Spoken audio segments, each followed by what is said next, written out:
আবু আম্মার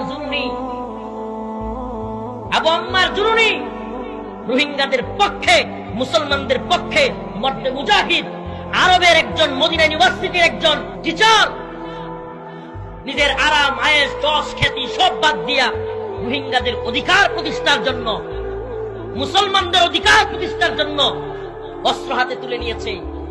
৭১ নিজের দেশের পক্ষে যুদ্ধ করবার কারণে মানুষ স্বাধীনতা, পক্ষে থাকবার কারণে সে মুক্তিযোদ্ধা, আর রোহিঙ্গাদের পক্ষে, মুসলমানদের পক্ষে যুদ্ধ করার কারণে আবু আম্মার জুনিনি হয়ে গেছে জঙ্গি সন্ত্রাস। আজকে প্রেস সচিবের ওই বক্তব্যটা যমুনা টেলিভিশন প্রচার করছে। যমুনা টেলিভিশনের নিউজটা প্রচার করার সাথে সাথে আমি একটা কমেন্ট করেছি প্রেস সচিবের নিচে, কিভাবে সমস্যার সমাধান করবেন, কিভাবে রোহিঙ্গাদের ফেরত পাঠাবেন, যেই রোহিঙ্গাদের পক্ষে মুসলমানদের পক্ষ থেকে জিহাদ করতেছে আবু আম্মার জুনুনি, সেই আবু আম্মার জুনুনিকে আরাকান আর্মি কিছু করতে পারে নাই, যে আবু আম্মার জুনুনিকে মায়ানমারের সেনাবাহিনী কিছু করতে পারে নাই। বাংলাদেশে রোহিঙ্গাদেরকে জিহাদের জন্য তৈরি করতে চাইছিল, আপনারা বাংলাদেশে আমেরিকার কথা শুই না তারা জেলখানায় বইরে রাখছেন, তাইলে রোহিঙ্গাদের সমস্যার সমাধান হবে কিভাবে?